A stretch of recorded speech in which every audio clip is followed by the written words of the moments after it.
Hello everybody and welcome back to my channel, Creative Paper Studio. This is Cassie.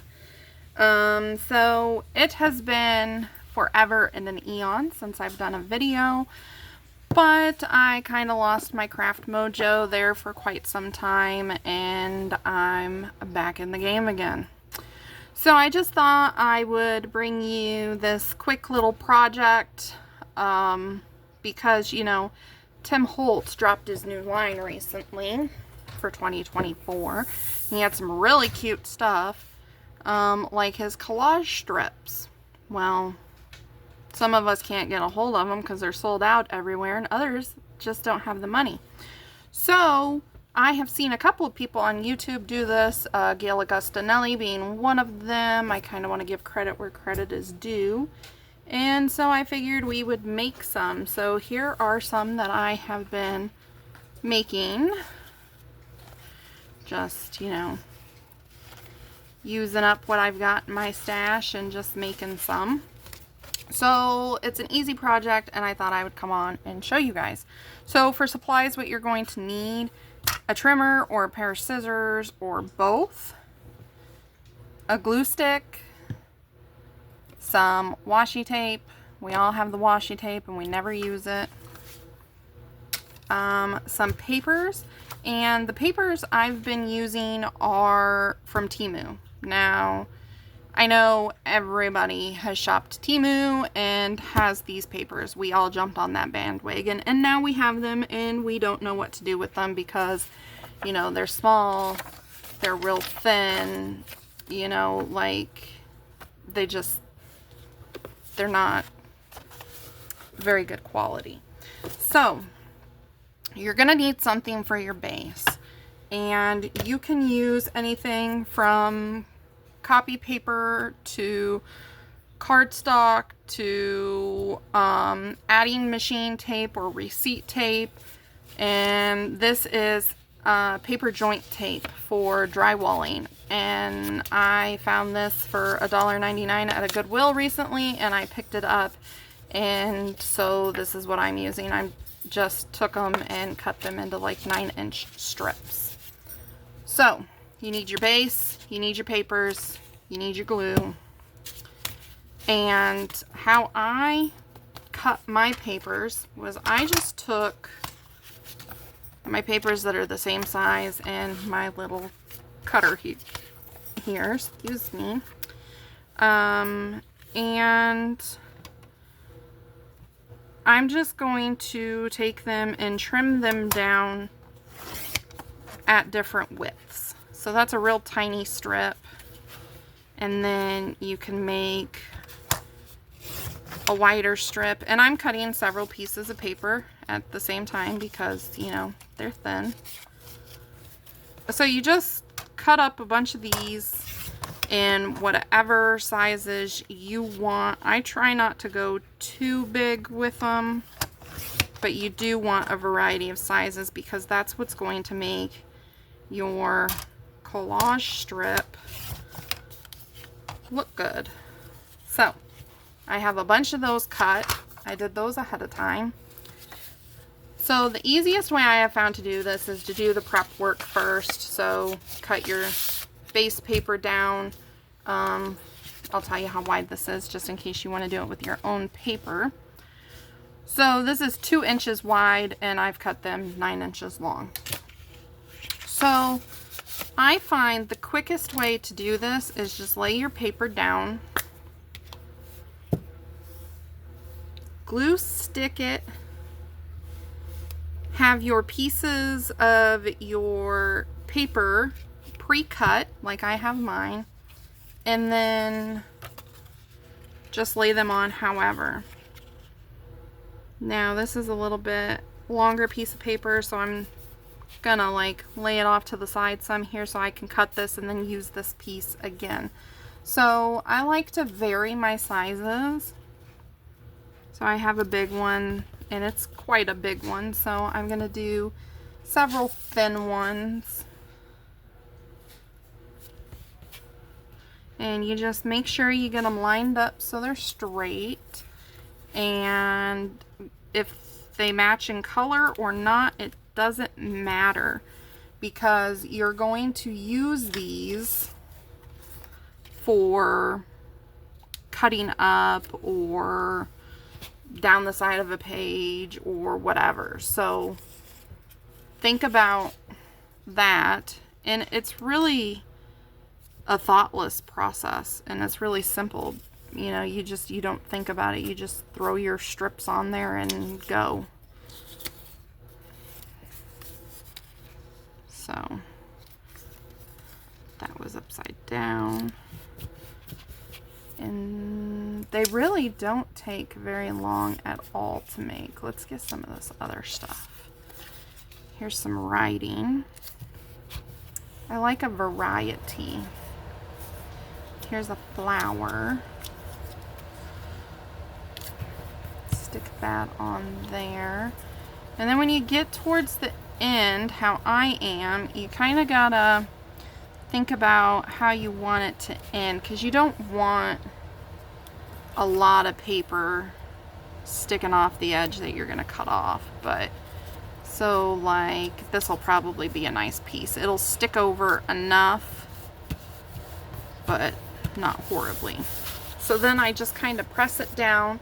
If you have a bone folder, you can kind of use your bone folder to make sure it's adhered. And then I just like to take my hand and slide my hand underneath to make sure my papers don't rip. And then you have this. So what I'm going to do now is bring in my little garbage bin, and I'm just going to trim around this. And that end is not straight at all, but that's okay. So some of these larger pieces I can take back out of my basket and use again. Now your scissors are going to get sticky and goopy from doing this. So use a pair that you don't really care if they get icky.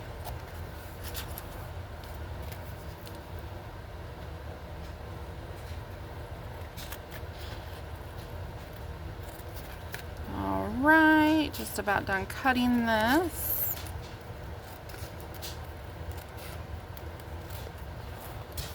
Alrighty, and there we have the base of our first strip. So what I like to do at this point is take my washi tape and go back in and break some of the areas up. So for example, I have this washi tape. I never use it for anything. So I'm going to bring it in here and, oh, let's just put some here. It'll kind of bring out that yellow. And I didn't put it all the way across. Now some of them I will put all the way across. So let's take this one and we'll put it right here. And that one we'll put all the way across. And then I like to use this yellow tape. This is heat resistant tape. A lot of people that do sublimation on like mugs and cups and stuff use this tape, but I use it as old vintage looking tape stuff. So I'm going to put that on there, and I purposely put that crooked.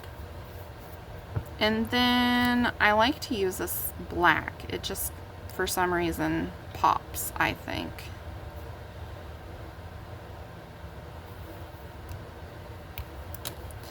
And you can do whatever you want on these.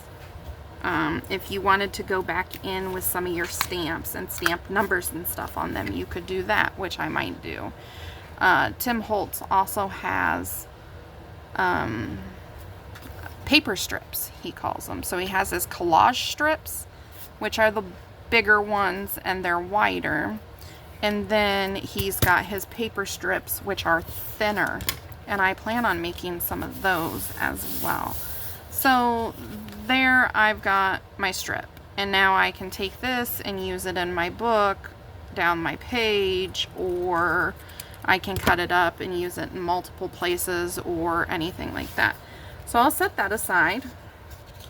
And then I'm going to show you what I mean by his paper strips. So I'm going to take one of these and I'm going to put it in my trimmer here, and I'm just going to cut it right down the middle. And this is going to give me 2 strips. So now what I can do with this, fix this corner, I am going to do basically the same thing, but I'm going to go sideways with it.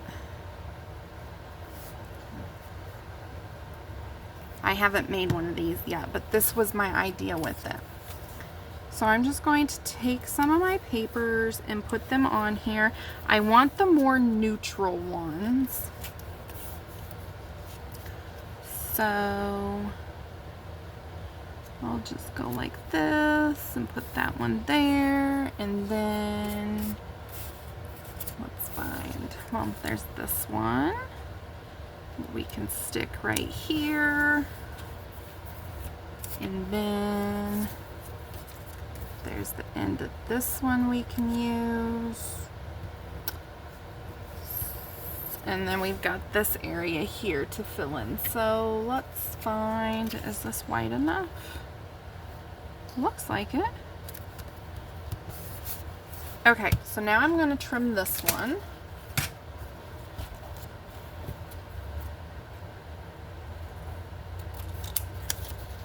Sorry, I get quiet when I trim, but it's okay. I hope everybody is healthy and safe and having a wonderful day. We were supposed to go to the races tonight, but the chance of rain is really, really high for tonight, and the tickets are non-refundable. So we decided we were going to pass, even though they were going to do some really cool stuff tonight.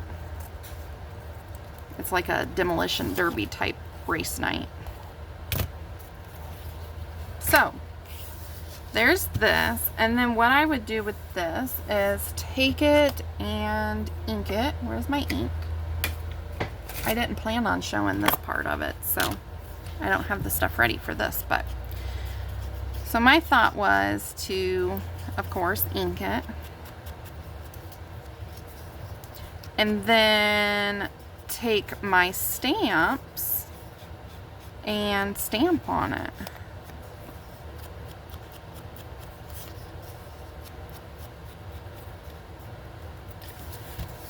Okay, so that's inked. Let me grab some stamps. I got this little photo holder thingamajig off of Temu, and I like to keep my smaller stamps like this in it. I just find it easier to be able to flip through here and find something. So, okay, so this has a little butterfly on it. So I'll grab the little butterfly, and then I like these leaves, so I'll grab the leaves, and let's see here. I like this truck and this postal stamp.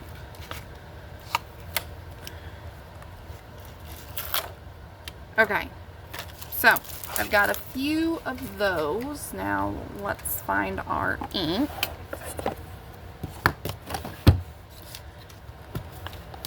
And I like the Stays On ink. Not only does it work well, but it also smells good. So I'm just going to randomly stamp this. Maybe do a couple of each stamp.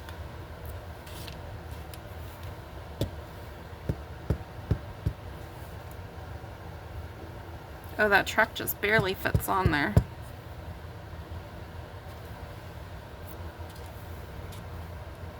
Okay, I got the leaves now. Oh, I like those leaves. Pretty, pretty. do the butterfly. I think I'll do a partial butterfly here. And I think that's good. Yeah, I think that's good.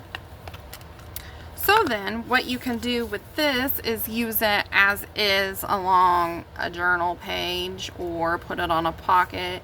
You could even stitch along where your junctures are at, where your papers are coming together.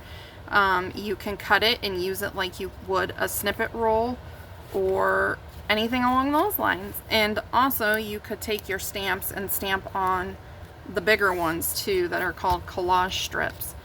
But anyway, I just thought it was a quick fun little project. You can make up a little tray of this stuff ahead of time, set in front of the TV, and just, you know, go to work and do your thing. But I think they're super cute. I think they're going to come in really handy. I'm building my stash, so I am off to make a bunch more of these. I hope you guys enjoyed this quick video. I know it was a quick one, but it's an easy one.